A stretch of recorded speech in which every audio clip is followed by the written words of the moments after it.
All right, let's see. Clemson was about the best program in college football in 2018. And I got to say, Georgia is probably the best program in college football in 2024. And I believe the year is still 2024.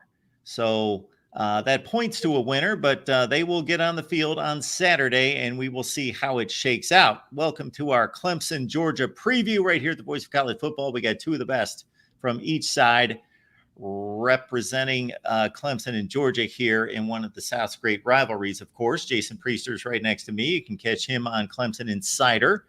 And this guy down below is, of course, the incomparable Uncle Lou. Guys, how are we doing tonight? Good. Thanks for having me on. Absolutely. Doing very well, man. Very well. Thank you both for being here. And Lou, we'll size it up with you first and foremost. Before we get to what's going to happen in 2024 between these two teams, you know, you've got the rivalry with Florida, you got Tennessee, you got South Carolina to a lesser degree, and of course, Georgia Tech at the end of the year, which you guys pretty much just stomped them. Size up the vitriol with Clemson. How do you categorize this one? How much do you care about this one? I mean, I care about it because Clemson has been a good program the last 15 years, but I'm 45 years old or 46 years old. Very few people my age or younger consider Georgia Clemson a rivalry on par with Florida, Auburn, or Georgia Tech. I know what happened in the 80s, but I was 5 years old when that was happening.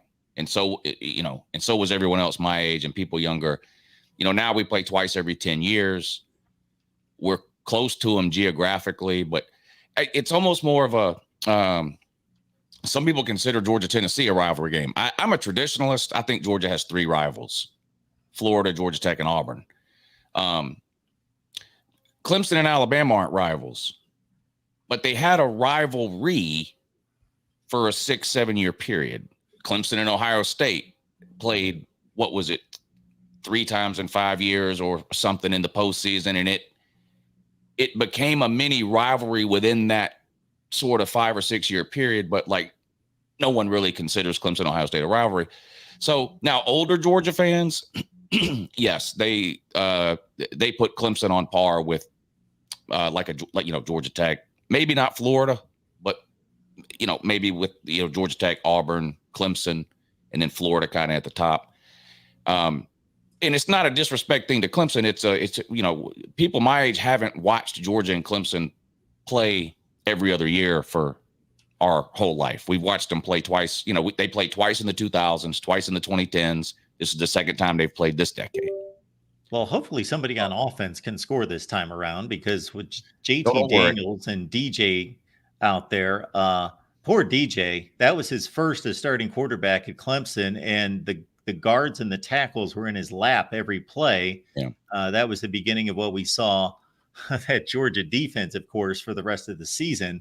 Jason, how would you take on that Georgia Clemson rivalry in regards to what that means for you and for Clemson fans? I'm a little older, so I remember when they played every year, and it was a bitter rivalry, back in the 80s.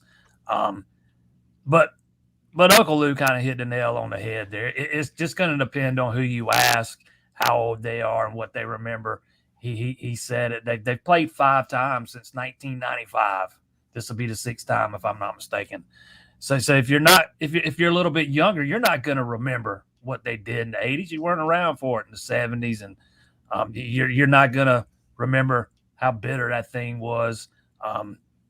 They just don't play enough anymore. They just, the younger faction of the fan base, they just don't view Georgia that way, despite the fact that campuses are about 70 miles apart. It'd be nice if they played a little bit more often, but in this era, in this landscape, it's just not really feasible. Now, hopefully people can find us. We're on the Georgia channel and the Clemson channel. I didn't want to cut off the live stream that we just did with Zach Smith on the main channel, but I've hyped this one up. But sometimes people have difficulty. I've got a few channels, Lou, so I'm aware. People have to redirect a little bit, but hopefully they can find us because this should be a fun one. All right. Yeah, looking at this matchup, Lou, do you have any concerns? I mean, this is a total mismatch here. Since the last time these two teams played, both these teams have gone in opposite directions. Georgia hasn't lost a regular season game in 4 years. Clemson has lost more regular season games every single year since 2020, including 4 last year. All this I'm hearing about their wide receivers that were 5 stars and maybe they were hurt last year or maybe they didn't play and maybe Klubnik. It's way too many maybes to be playing Georgia in week 1. I don't. Georgia's got or Clemson's got a great defensive front. Okay, they're about to play the best offensive line they're going to play all year. That's at best, I think, a push for Clemson, but their secondary, I think, is an issue. Their offensive line is clearly an issue. The last time I saw Clemson play, Cade Klubnik got sacked 8 times against Kentucky. So people can make up their own mind about how Georgia's defense may stack up against that. They beat Kentucky 38-35. Cade Klubnik's turned the ball over in every single game he's ever played. And again, teams can improve from year to year. Players definitely can improve, and you see a leap year 1 to year 2 a lot of times. But it just seems like it seems like Clemson counting on a lot of, I hope this happens, or this could happen, or this player could be that, or this position group could be that. That's too many ifs to be playing Georgia in week 1. I mean, I don't see any chance at all Clemson wins this game. I don't know how they'll score. I don't really know how they'll get first downs. I like Maffa, but Maffa playing behind Shipley as a complete and total change of pace is one thing. Him carrying the ball 20 times is another. I mean, so, he averaged more yards than Will Shipley is what I keep hearing from Clemson fans. Well, so did Quinshon Judkins back up at Ole Miss. He ran the ball 10 times less per game. I mean, Maffa's good, but who's behind him? Again, Clemson recruits well. They're talented, but it hasn't worked. Offensively, they've been a complete mess for 4 years. Where's Sammy Watkins? Where's DeAndre Hopkins? Where's T. Higgins? Where's Justin Ross? Where's a quarterback that can complete a pass? And look, I'm not expecting them to have another Deshaun Watson or Trevor Lawrence. Those are once-in-a-lifetime QBs that they got back-to-back. I mean, it was unbelievable. But, I mean, I don't know anybody who's watched Cade Klubnik play and goes, boy, I don't know what we're going to do. He looks lost. He holds on to the ball too long. I don't know. I mean, Georgia's not perfect. The defensive line, can be had by an elite offensive line, which Clemson doesn't have. I mean, they don't have Alabama's offensive line. Georgia got pushed around in the SEC championship game by an NFL offensive line at Bama. Clemson doesn't have that. The running back situation is a little bit up in the air and kind of a mess at Georgia. But this ain't 2017 Georgia. I mean, Carson Beck's the best returning quarterback in college football. Threw for over 4,000 yards last year. He'll throw for that again. I don't see much of a path for Clemson in winning this game. Do you take all that in, JP? Dabo needs some serious help from you. Can you scheme something up here? This is going to be a good litmus test for where Clemson's at, heading into this season. They as a team that was one of the national powers there for 6-7 years, they've taken a major step back the past 3 years. 3 losses, 4 losses in the past 3 seasons. An offense that has been as discombobulated as almost any you've seen across the country. I think a lot of that's got to do with youth, injuries, installing a new scheme last year. There's a lot of blame to go around. I do think Dabo's done some things to address that bringing in Matt Luke. The only thing he didn't do was hit up the portal hard. He's hired a couple of new coaches to try to address some of the inexperience over there. But I'm not picking Clemson to win this game by any stretch. Make no mistake. But over the past few years, or going back to 2013, 2014, whenever, I've seen Clemson get punched in the mouth and get their doors blown off one time. Duke. I would very much be surprised if they got boat raced in this game. As surprised as you were about Duke, or more surprised? Yeah, I don't think they got boat raced by Duke, man. I think they went out there and played sloppy and underestimated their opponent. Didn't look ready. I don't think you got to worry about them being ready for Georgia. I think they'll be up for this one. The game they got punched in the mouth in was South Bend a couple of years ago when they went up there and got punked. But that's about the only time they've got punched in the mouth and just flat rolled over.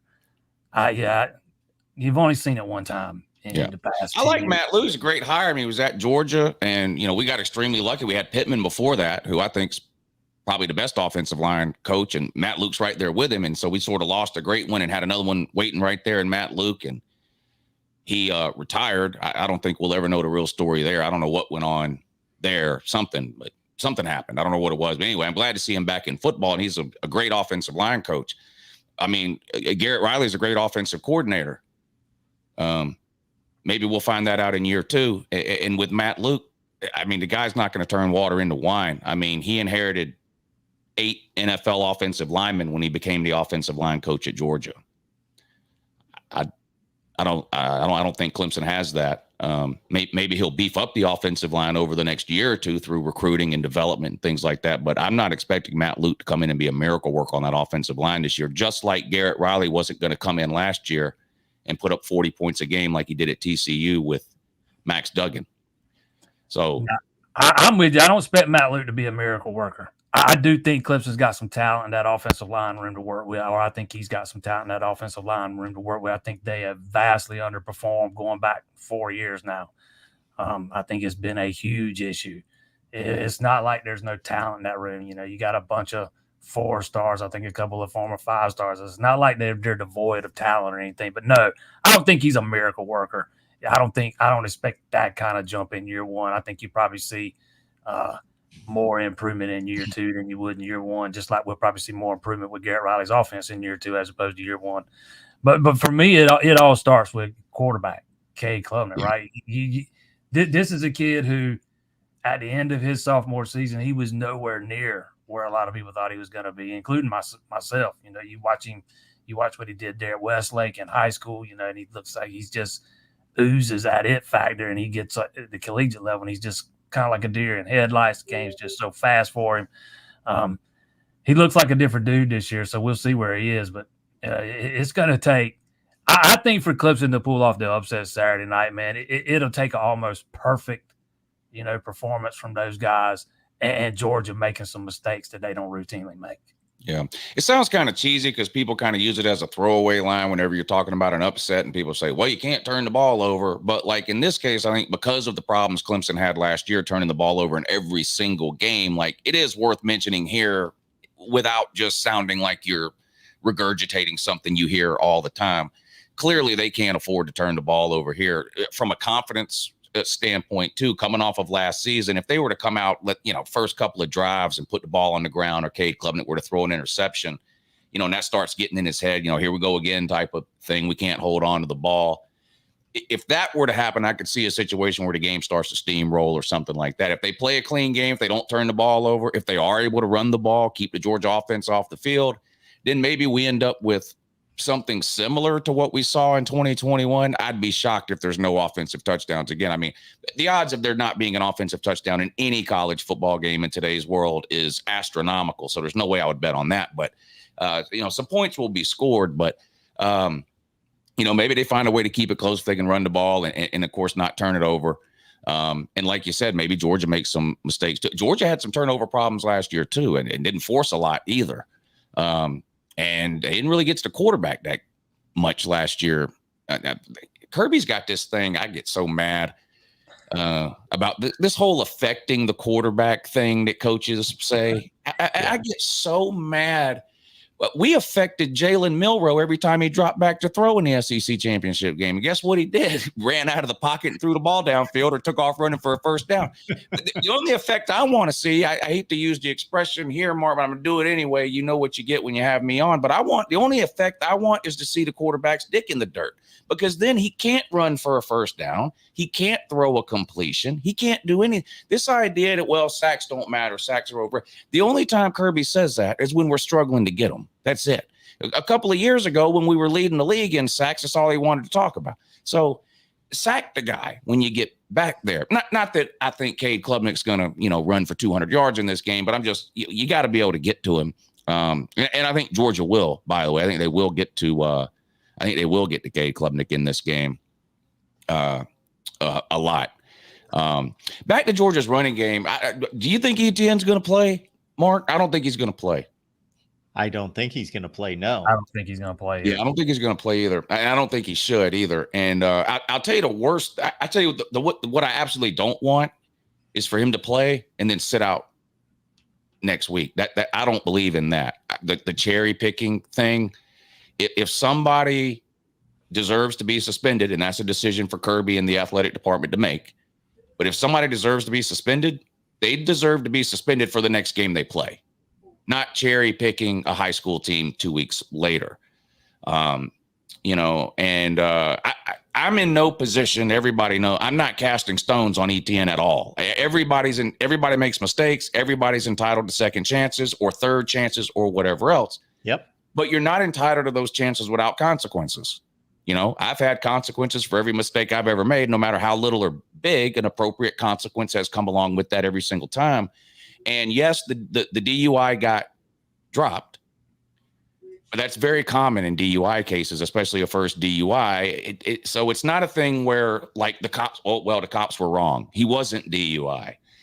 He probably was. And through a negotiated settlement, they've dropped the DUI in exchange for him pleading guilty to the reckless driving and minor in possession of alcohol. So there needs to be, I think, a punishment for that. And I'm willing to even admit that this might not sound fair, because I do believe in treating each individual case on its own merit, but you can't ignore the overarching issues, driving related issues, at Georgia as it relates to these cases. I'm glad you got to that. Right. I mean, is it Etienne's fault that someone else was speeding or reckless driving or racing? No, of course not. That's each individual's fault that does that. But as a team, it's too much going on. And so it's something I think Kirby has screwed up by not just coming out and saying it. Like it's caused the story to drag on, I think. He could have told us a month ago, Etienne's going to be out for the Clemson game. Like, I've talked to him. He understands what he did wrong. We love him. He's with the team. He's practicing. He's going to be back in week 2, but he's got to miss the first game. This, everything's a nuclear secret with Kirby. You know what I mean? And he just, I think he could have done himself a favor by just coming out, if he's not going to play, and saying that. Because now everybody's talking about, is he going to play? Is he not going to play? And it's just constantly bringing back into the news cycle the idea of Georgia and the off-field problems that they've had. And so, the most overused phrase in college football is culture. Everybody talks about culture, and I have a pretty good read on what that is. Now with Georgia, the culture, aside from guys getting in vehicles, seems to be sound and seems to be fine. The guys seem to go to class, do whatever they need to do, don't do anything egregious against the law otherwise, and everything seems to be fine. But I have never seen such an odd situation of just time after time after time after time, especially when the most publicized one and the first one that I recall actually was so severe and deaths resulted from it. You would have thought, okay, we're laying down the hammer and this is going to change. But it's the strangest issue I've ever seen haunt a football program. I don't want to turn the whole show into this, because I know we're supposed to be talking about the Georgia Clemson game. So I'll just wrap it up with this. But, you have 2 people killed. And then since then, 25 arrests for driving related offenses. So what do you do? Okay. All right. Well, Kirby comes out and says, well, we're fining them through NIL, and we've been fining them through NIL for a year. Well, I say, well, then that's not working. And Georgia fans are they probably get mad at me now. I've been dealing with this for a few months because I haven't changed my mind about how I feel about it. But like, if you're running the same play on 3rd and 2 over and over and over again, and it never works, what do you do the next time it's 3rd and 2? If the coordinator is going to keep running the same play, you got to get rid of him. Whatever he's been doing, we bring these speakers in and we've talked to the team this number of times and we find this number of players. Okay. My question is it working? Because in the last 30 days, this is still going on. You've got people arrested in the last 45 days. So, okay, you've tried things. It's not working. You got to try something else. And then, they say, well, what do you want them to fire Kirby Smart? No, that's the last thing I want, which is why something's got to change. Because I'm going to tell you, right, I don't care how many games Kirby Smart wins. If in the next 18 months, there's 25 more arrests and 2 more dead bodies, Kirby will not be the coach in 19 months. And nobody, I don't want that. I want Kirby here in 10 years from now. So something's got to change. And they say, well, you sound like you got all the answers. I don't make $12 million a year to run that football team. I don't have to have the answer. That's not my job. That's Kirby's job. And I appreciate the things that he has tried to do. But again, I would ask, are they working? And being a good leader of young men, if he's incapable of handling that type of issue, there's nothing wrong with knowing as a leader that you can't be great at everything. And this is kind of goes outside the realm of being a college football coach, that you go bring in the experts that can help you lead and navigate a situation like this to get you to where you need to be. Yeah, that's been a problem there. I don't follow Georgia closely enough to know, what kind of things he does behind the scenes to maybe, impose some consequences on those things. Maybe they handle it internally or whatever. But when you're talking about this many, man, it becomes a perception problem. And I kind of agree with Lou. If you just come out and say, if you're not planning to play ETN and you just come out and say it 2 months ago, it's probably not getting talked about. Dead story. It's a dead story at that point. You get maybe a couple of days of stories where maybe some people go, oh, that's not enough of a punishment. And then you'll have some other people that go, oh, that's too harsh. But then 3 days later, no one's talking about it anymore. They're talking about Branson Robinson and Nate Frazier and the running backs that are going to play instead of ETN. Instead, every single press conference last week and this week leading up to the game, he's asked about it every single day. Every day he's got the same answer. Pete Thamel puts an article out on ESPN saying, well, according to Georgia policy, ETN will sit out this, blah, blah, blah. Pete Thamel doesn't know. Nobody knows that. And that's the problem. And Kirby is like this with everything. He won't release a depth chart. There's no injury reports. Every player that's ever been injured at Georgia is this close to coming back tomorrow. Hey, that's Dabo too now. Everybody's day to day. Drives me up the wall. Unless they're out for the year now, everybody's day to day. Yeah. That drives me up the wall. NFL doesn't get everything right, but there's a few things they get. You're not allowed to play those games in the NFL. You're not allowed to do. If a guy's hurt, he's out for this many days, and he's on this list or the IR list or the inactive list or whatever it is. And if someone is suspended, that's bargained in the agreement. Ahead of time this player is out and that.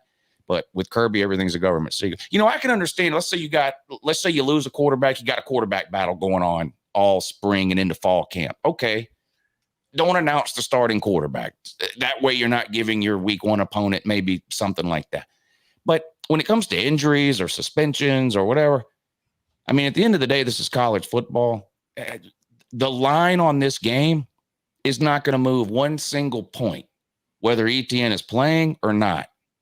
So the idea that we're gaining some kind of an advantage over Clemson by them not knowing whether ETN's carrying the ball or Branson Robinson, I think is just crazy. Well, it's been a long-standing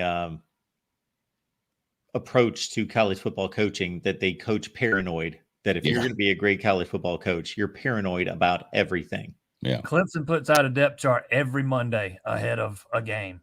This Monday, nada. Because Georgia doesn't put out one, Clemson's not going to put out one. It's just, to me, gamesmanship that doesn't really matter. Yeah, it gets frustrating. So if we're going to hit the chink in the armor for the Georgia program, then we got to hit the chink in the armor, or is a gaping gash in the armor of Clemson football that everyone talks about these days, and that's transfer portal. Why doesn't Dabo use the transfer portal? Now, Lou, Jason, and I get together about every week, and I've given Jason a few weeks off here, but I'm going to rope him back into our weekly discussion to talk Clemson now that we're into the season. And we've been a little light on the transfer portal because it's my thought, okay, this guy's an all-time great, and the program hasn't collapsed. And as Jason has correctly pointed out, their transfer losses have been minimal, and those losses have been much more minimal when you consider the quality of the player. They just haven't lost that much as well. So that's got to be considered. But at the same time, is this not truly the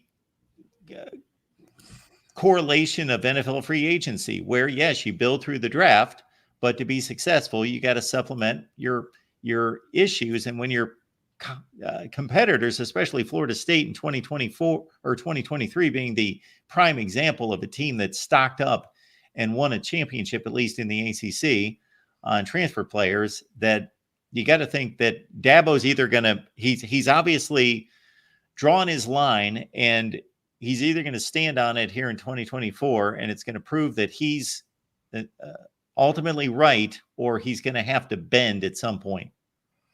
Yeah, if you go back to the offseason, you saw Clemson try to target a small number of offensive line. I can't remember if it was 3 or 4.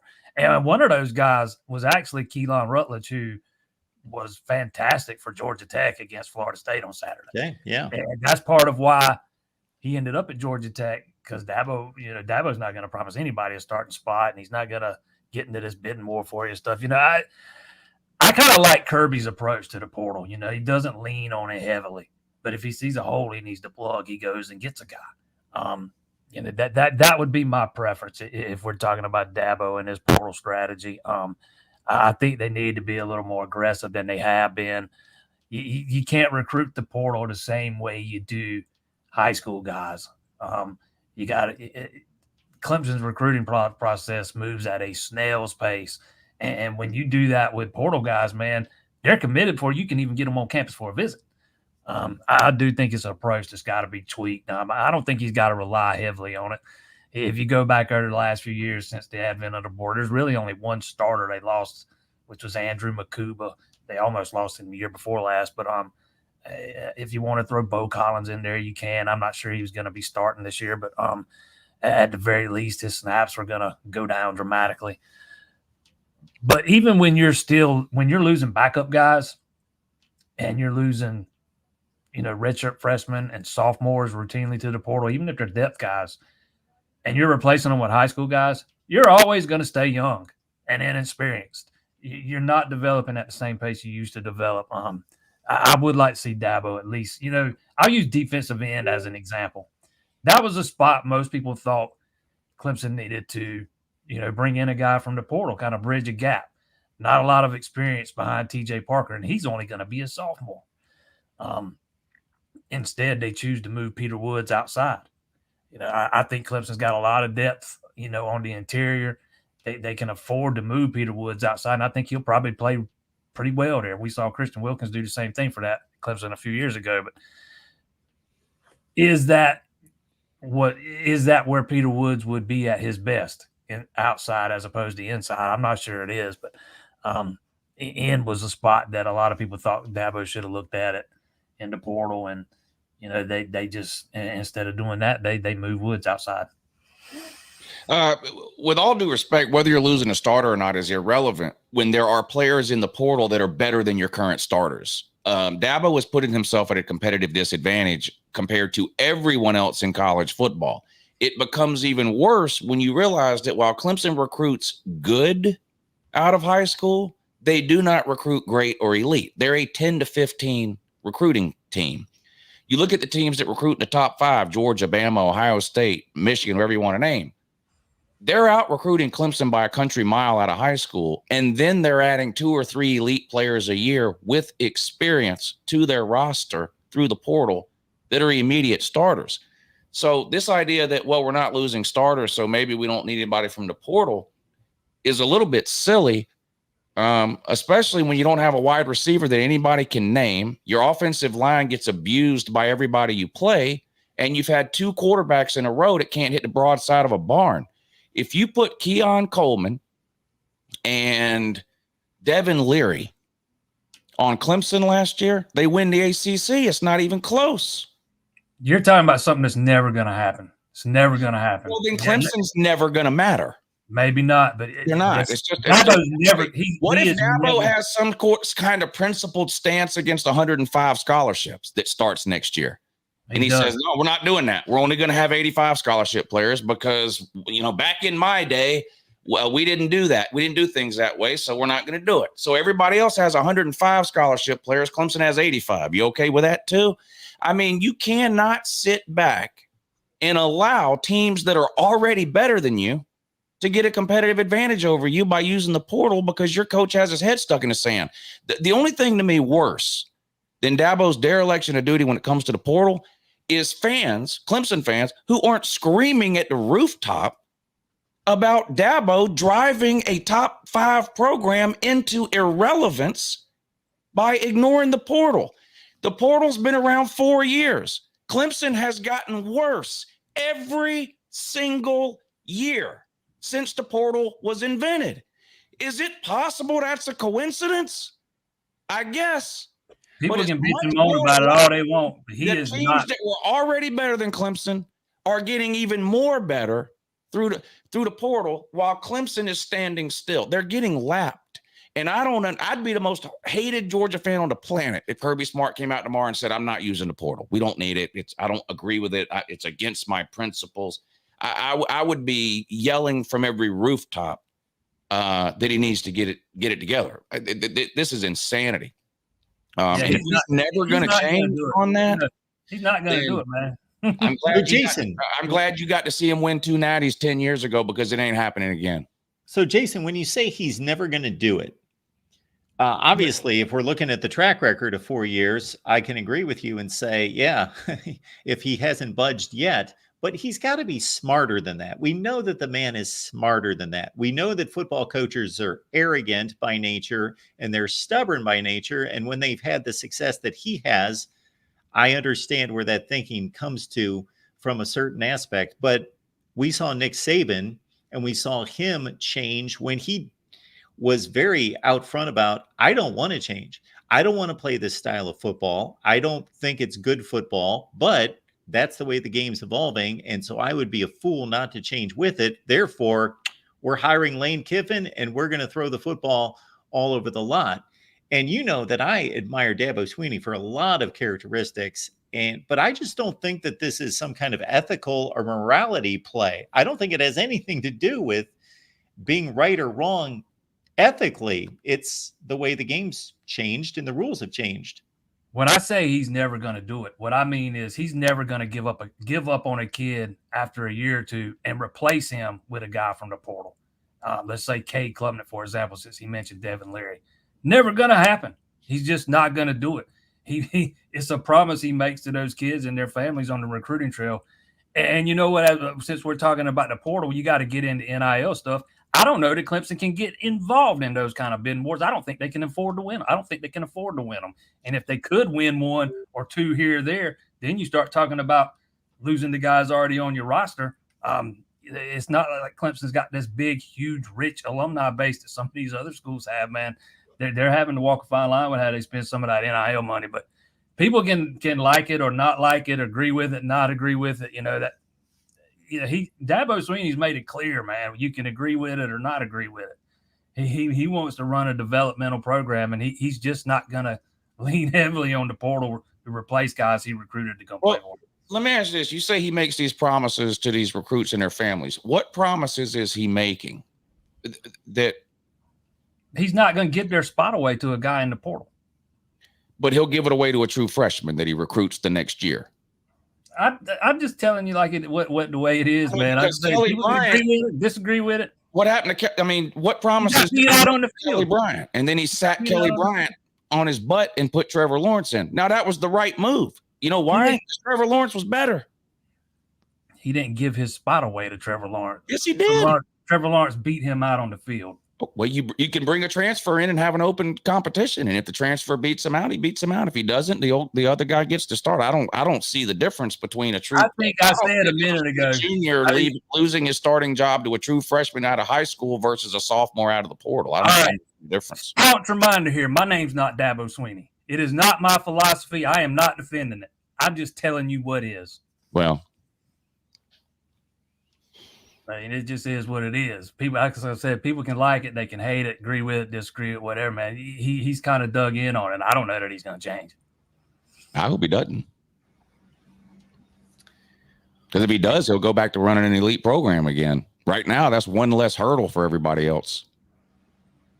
It doesn't matter to me one way or the other, you know. Yeah. I don't care anymore at this point. You know, it's just dang. Kind of is what it is. That bad, huh? Well, it's not that. It's just ever since I started doing this for a living, man, it's just taking all the emotion out of it, man. I don't care whether they win or lose anymore.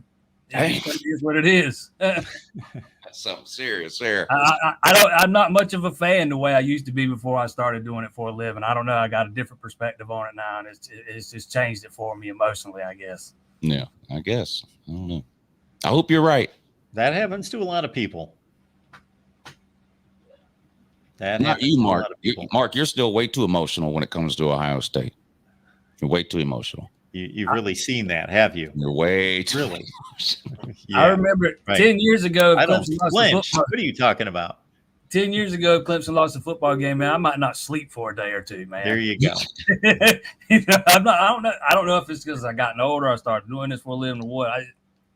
I just don't have any. I'm not tied emotionally to it anymore. I still get really, really mad when Georgia loses and really upset and really bothered. I guess the only difference is now I make a lot more money. And it might have had something to do with watching Clemson win a couple of national titles too. Something I didn't think was ever going to happen again in my lifetime. You know, I was a little kid when they won the first one, and something I never thought mellowed me out.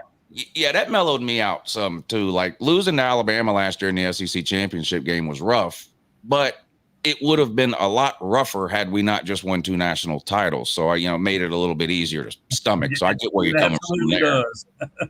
Yeah, I get where you're coming from there. Now, prior to that, because we kept taking these losses to Bama, like we're winning at halftime and lose the game, and it kept happening over and over. And I thought it was never going to end, but then, won a couple of them, and so I get where you're coming from there. That did make the loss last year a little. I mean, I still wish we would have won and made the playoffs and all that, but it wasn't as bad as say the loss in 2018 in the SEC title game. Yeah, and the expectations have a lot to do with it. I know as an Ohio State fan that every time there's some kind of ranking that comes out, being number 3 on the list or number 4 or things that would get a Penn State fan or a Tennessee fan giddy doesn't sit right, because Ohio State fans want to be number 1 on every list. They want to be number 1 in recruiting. They want to be number 1 in national championships. They want to be number 1 in winning percentage. And when Alabama rules the world, that doesn't sit well, even if you could argue, well, we've been number 2. Or if Georgia's ruling, well, number 2's doesn't sit right. Yeah, see, I think I can understand that coming from maybe Ohio State fans or Alabama fans. I mean, as a Georgia fan, Georgia's been really good for 7 or 8 years now. They've won 2 national titles. They're winning a bunch of games and all that. But I still don't go into a season thinking, well, if we don't win the national title, we're just terrible. And I sort of understand that from an Alabama perspective, especially Alabama fans who sort of, depending on their age, maybe they sort of came into their fanhood with the rise of Nick Saban, I mean, all they've seen is Bama just win. So, they go 10-2 and missed the playoffs a couple of years ago, and the sky is falling. I still don't feel that way as a Georgia fan. Like I enjoyed last season. I wish it wouldn't have ended, but like I wasn't, okay, well, we weren't quite good enough last year. Yeah, there's a lot of Clemson fans. After those 2016 and 2018 seasons, they expected to win a national title every year. And, it's just, that's not going to happen anywhere. Point. Yeah. And I'm kind of glad I haven't gotten to that. And honestly, I don't think Georgia fans really deserve to be at that. Like, I get it. Like, Alabama and Ohio State have been dominant multiple decades, going back a long time and stuff like that. Georgia's been a good program in most decades. Maybe you throw out the 90s. Most of the 90s. But, they're not on like an Alabama or an Ohio State. I don't want, the whole kind of a blue blood discussion. I don't think Georgia's a blue blood. I think they're the first team that's not kind of on that list. But so I don't go into a season, no matter how good I think Georgia's going to be, thinking, well, if we don't go 100-0 and win the national title, it's a complete waste of a season. I don't necessarily think that. Do we want to take on this blue blood conversation? I'm sorry, Jason, go ahead. Expecting to go in a season, going into the season and expecting to win every game all the way through to the national title. That seems like it would take some of the fun out of it. Right. And there's only one possible outcome that you can come away happy from. Like you're just, 99 times out of 100, you're going to be miserable at the end of the year if you're a national title or bust kind of mentality. Again, understanding why Alabama fans, especially over the last 10 years, have kind of felt that way because they were there or winning it almost every single year. So I sort of get it on their end, but and because of what Saban pulled off, probably, I don't even know if happy would describe it. It would just be kind of satisfied. Like, okay, we accomplished what we're supposed to do. That's what we're supposed to do. Right. Content. Like the sun rising, the sun came up again today. Go figure. We won another national title. But you brought up the blue blood conversation, Lou, and I believe you tackled this recently. Now, I didn't see what your outcome to all this was. Here's my take on this. Blue blood is a term that goes back to royalty. And therefore, if you're going to take it down to the nth degree, you would have to trace college football back to 1869 and figure out. But that's ridiculous because the Princetons and the Harvards, they don't exist anymore in major college football. So you have to take it to some reasonable origin in the 1920s, 30s, 40s, in that range. And I believe at some point I did hear your blue blood list, and we are dead spot on in terms of who we deem as blue bloods. I have never used the term blue blood. Now, certainly when people ask me about blue bloods, I'll have the conversation with them. But I'd rather judge programs on being elite or not elite. Yeah. Georgia is elite, no question. Clemson was elite. Now, sometime in the process of the last 4 years, I've determined that they've fallen from elite. I don't know exactly when that happened, but I believe we've seen it enough now, 2021, 22, 23 into 24, that they're no longer elite. Florida State was elite in the 80s and the 90s under Bobby Bowden. One big year is not going to prove to me that they're elite, especially what happened last Saturday. I don't think Florida State's elite. I think Ohio State is generally elite. I think they've been more consistently elite than anyone since like 1970.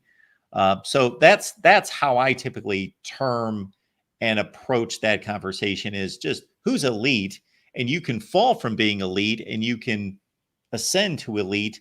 But blue blood, if you're truly taking the term blue blood from royalty, then you, in a sense, can never fall from being royalty. There are bums on the street that have royal blood. They've just squandered away or done whatever they've done to it. But they are technically royalty, but they don't live like it.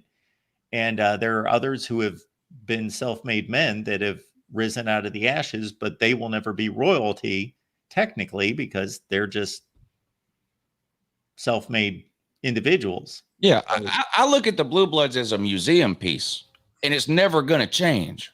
I don't care if Alabama loses the next 100 games they play. Yes. They're a blue blood. They always will be. Nebraska, Texas, Southern Cal, Notre Dame, Oklahoma. There's 8 of them in my mind. And they're a blue blood today. There'll be a blue blood tomorrow. There'll be a blue blood in 100 years if they never win another game. Oregon, on the other hand, Oregon could win 6 straight national titles. That won't make them a blue blood. I don't think in my mind, the list will never change. Blue blood is a history lesson of college football to me. Yeah.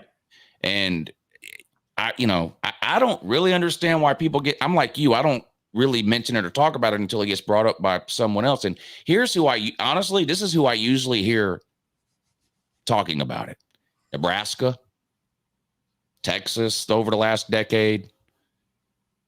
I don't ever hear Alabama fans trying to convince people they're a blue blood because they're good now. Nebraska wants you to know they're a blue blood because they've been terrible for 20 years. Texas, and they had a good year last year, but like prior to that, they wanted to walk around with their chest out and let everybody know they were a blue blood because they weren't doing anything today. But hey, don't forget though, we were really good then. We're a blue blood. Like Notre Dame. Notre Dame hasn't done anything since 1992. Nothing. 0 accomplishments since 1992. But that's they won the Sugar Bowl, I think, in 1990. I'm giving them credit for that. Yeah. National title was whatever, 89 or whatever, but they won the Sugar Bowl or something in 92. Great. Okay. Yeah, we know. Yeah, you're a blue blood. Great. Rudy, Newt Rockne, all that. Yeah.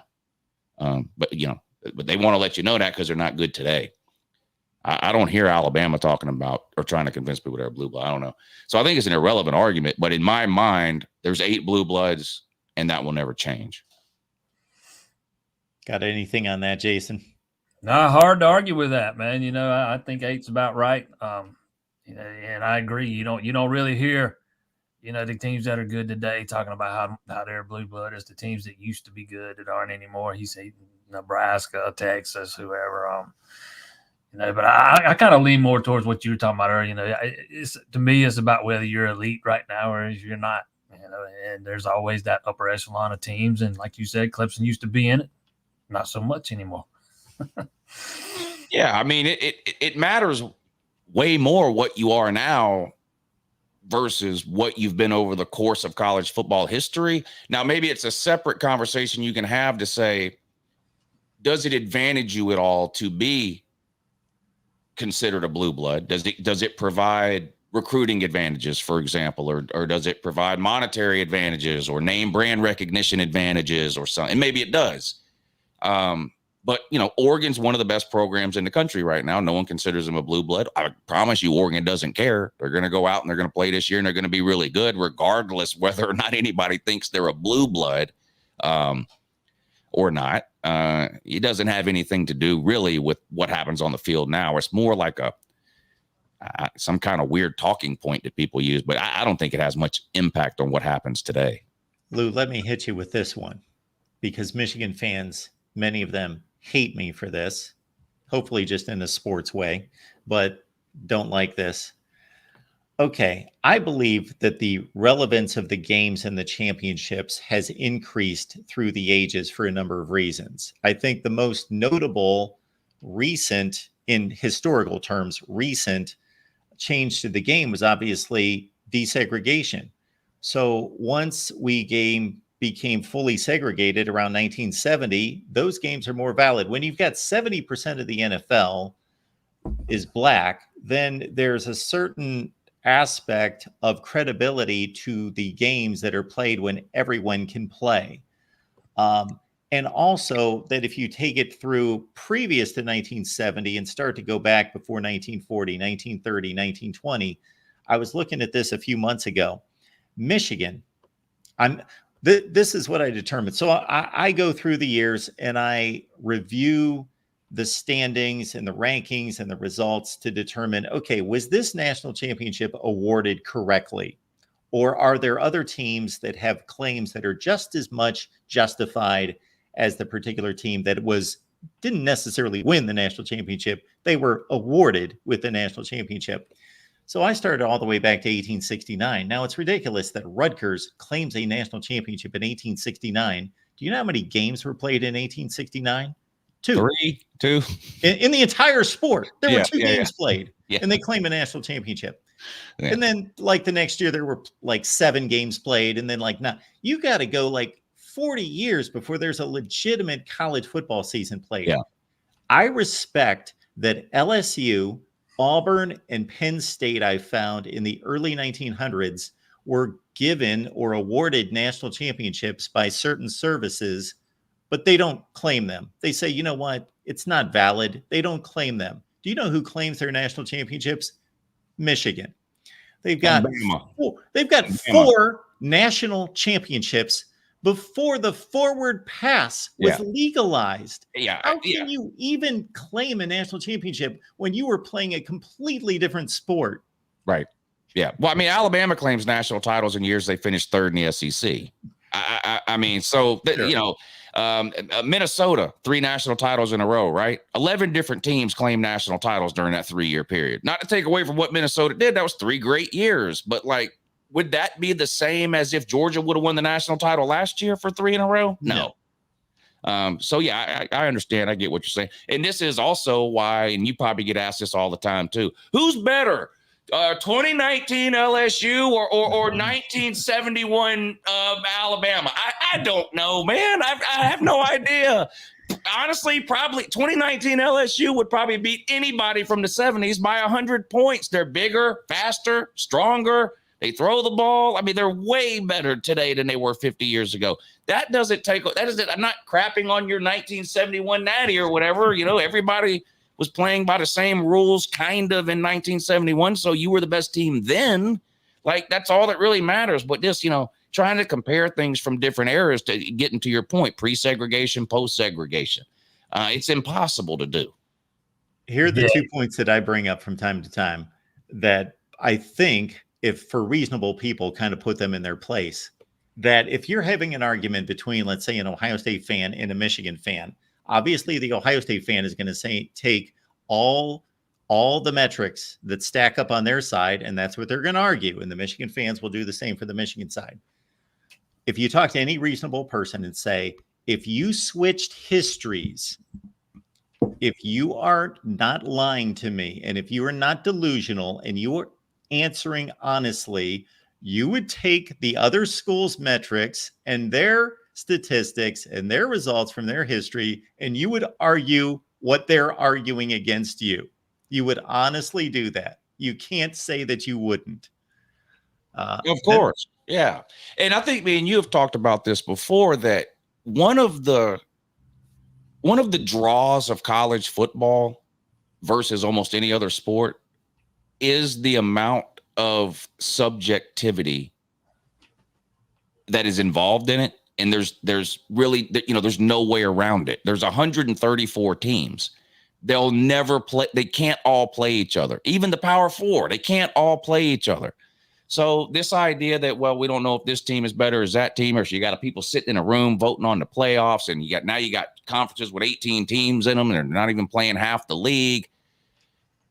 It's so there's going to always be some of that. Like we argue now about national titles 50 years ago, right? Well, in 50 years, they're going to look at what we're doing now, and they're going to go, well, how did they know that last year Michigan was better than Georgia just because Georgia lost to Bama by 3 and Georgia didn't get in? So there's always something you can, because you cannot, it's not the NFL. You know, it's not, you know, this conference and this conference, same number of teams, 3 divisions in each. This amount of teams make the playoffs from this league. This amount make it from this league. We play it down to it. College football is never going to be that. It would be impossible to expand the playoffs to an amount to give us that. And I don't think anybody really wants that. And for people that do what we do, like, that's a good thing. There's always something to argue about because of the subjectivity involved in college football, and there's really no way to get rid of it. And does it frustrate me sometimes? Yeah, I get mad when Georgia's 5th in that final playoff ranking, which, you know, happened a couple of times. I'm like, damn, you know.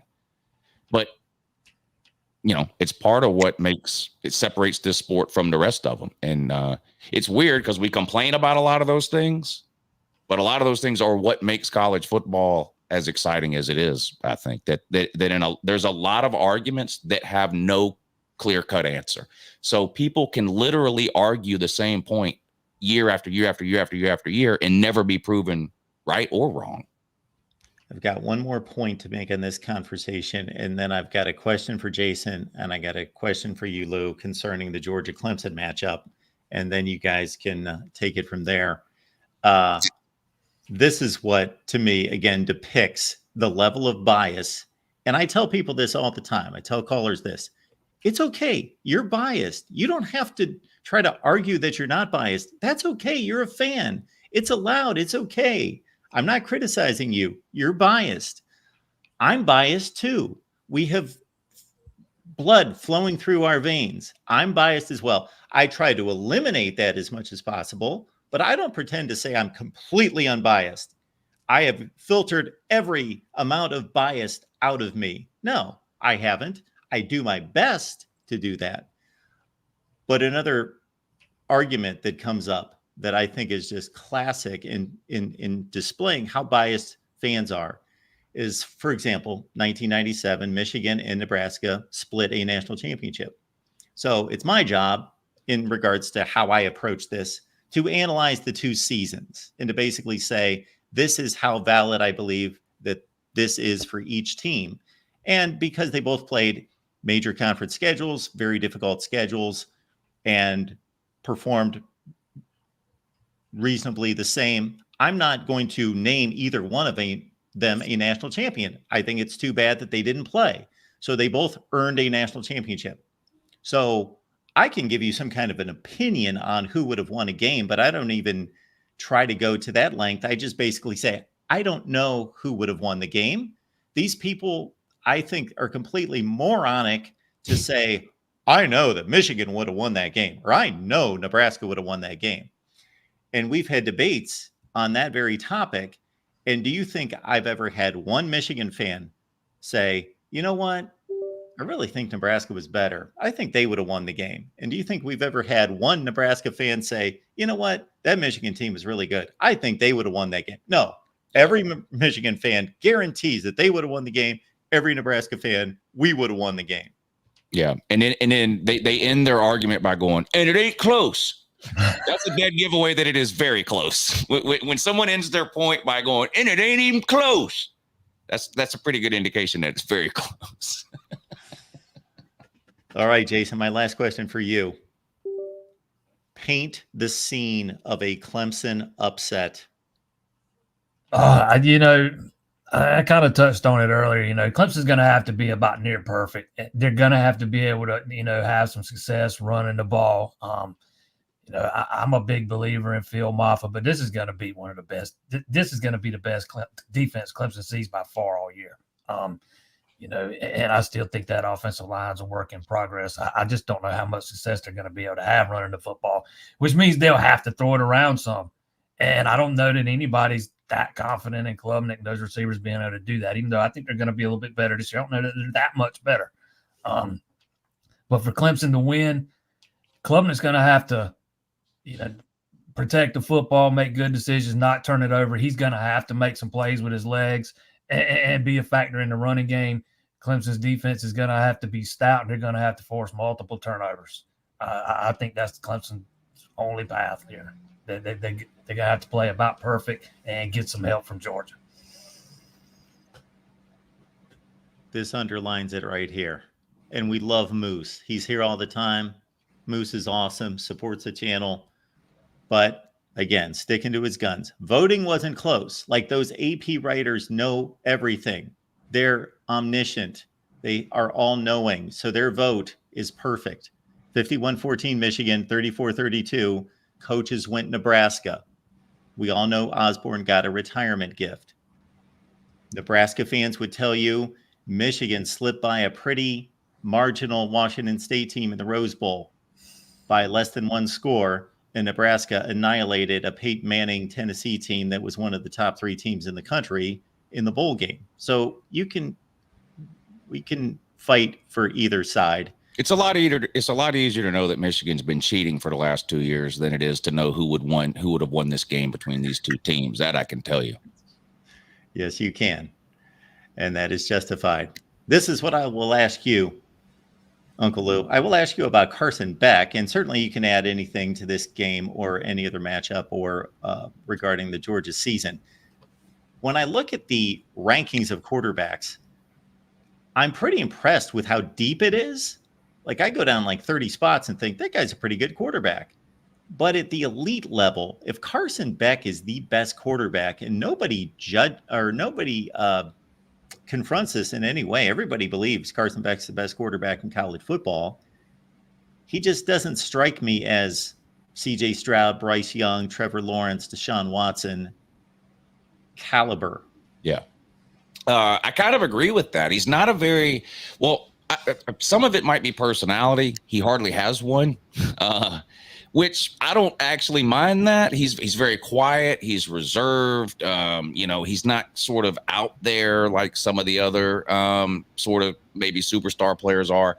And he's not, he doesn't run around. So he doesn't get that kind of attention that some of the other players get either. I mean, he's a traditional pocket passer. I mean, you don't see that much anymore. It's becoming a dinosaur in college football. But, can he run for 5 yards on 3rd and 4 if the protection breaks down? Yeah, I've seen him do that a couple of times. But he's not showing up on SportsCenter with a 60-yard touchdown run. That's not going to happen. He's got an NFL arm, and he's really good. He's really good in the pocket. And look, I'll be honest. It's still hard for me to wrap my head around the fact that anybody is even talking about a Georgia quarterback as being anything close to the top of the college football. Jake Fromm wasn't that long ago. And do you remember how much Georgia fans hyped him up? He never threw for 2,900 yards. Never in a season. 2,900. People throw for that in 6 games. So we've come from that to Carson Beck over 4,000 yards. I still can't believe it. When I thought I'd never see Georgia throw the ball around like they've done the last few years. I don't know if he's the best quarterback in college football. I see all the same lists and rankings that everybody else sees, and he's going to be drafted here or there. That's even a crapshoot. You don't know which teams are getting. Who's getting the first pick versus the 2nd or 3rd pick, and who wants a guy that can run around versus who might want more of a pocket passer. So I don't really know about all that, and honestly, I don't really care about all that. I'm so excited that Georgia has a quarterback that we can call a passing play on 3rd and 8. Like, I'm still happy about just that. Because for a long time, we couldn't do that. It was a draw. It was a hand. You better hope Todd Gurley's picking up 9 yards on 3rd and 8. I mean, that's just, Georgia doesn't have some kind of long history of great quarterbacks or really wide receivers for that. That guy Stafford was pretty good.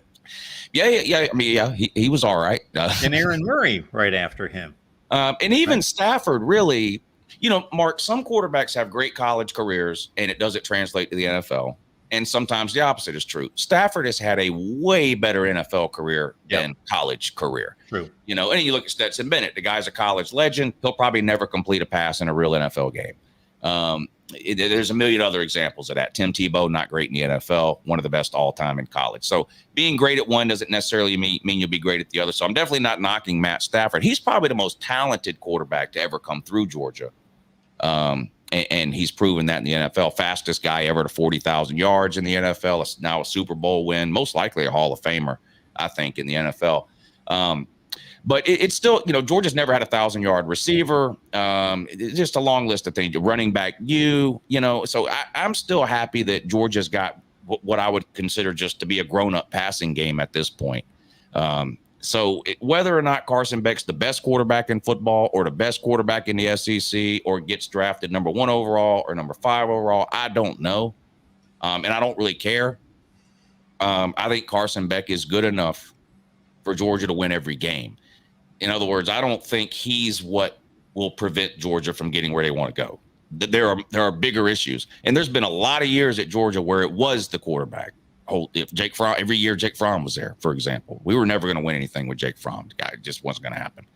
I think we can win with Carson Beck. Now, do we have the defensive line to hold up against somebody down the road? I don't know. We'll find that out, but I don't have any, in terms of Carson Beck's ability to play college football this year, I don't have any doubts at all. I think he'll have a great year. Bigger issues. Is everyone banned from driving this season on that team? Well, I will give them credit. They tend to stay out of trouble during the season, you know, and that's the case at a lot of places. You know, you rarely do you hear of any issues really anywhere during the season. They keep them busy enough during the season. This kind of stuff usually does happen in the off season. So, you know, fingers crossed, you know, who knows, but yeah, hopefully, yeah. Jason, we so much appreciate you being here. It's the ClemsonInsider.com. I don't know if there's anything in particular there. Jason, you want to highlight? Man, we got a bunch of Clemson, Georgia covers this week, man. Check us out, ClemsonInsider.com, man. And when Clemson loses this game, if we had a camera inside Jason's house, we would see him throwing furniture and just going crazy. We learned that tonight. I will actually be there, hopefully. That's Okay. the plan anyway. I don't think I'm allowed to throw anything in the press box, man. Lou, of course, you got your deal going right here on YouTube, as always. Yeah, y'all check me out. Just search Uncle Lou, it'll come up. But I appreciate you having me on, Mark. I had a great time as usual. Thank you. Anytime, I'll do it anytime. Awesome. Absolutely. Always a pleasure, my friend. Yeah. Thank you both for answering the call. Appreciate that so much. You guys have a good night. Enjoy the game. And we will catch everyone back here. Let's see. Oh, we are just a few hours away. And Jason, I'll let you go. But thanks for being here so much. But yes. So the deal is that we are just a few hours away from the 24-hour live stream that starts at, what time is it? Good Lord, 10:08 Eastern time. I'm going to be back in this seat at 5 a.m. Eastern time. If it's 5:02, forgive me. If it's 5:09, forgive me. If it's 5:23, you can kind of lean on me then, maybe. But yeah, we're going to do our 24-hour live stream or something close to it, depending. But I'll be here at 5 in the morning. You can get here too.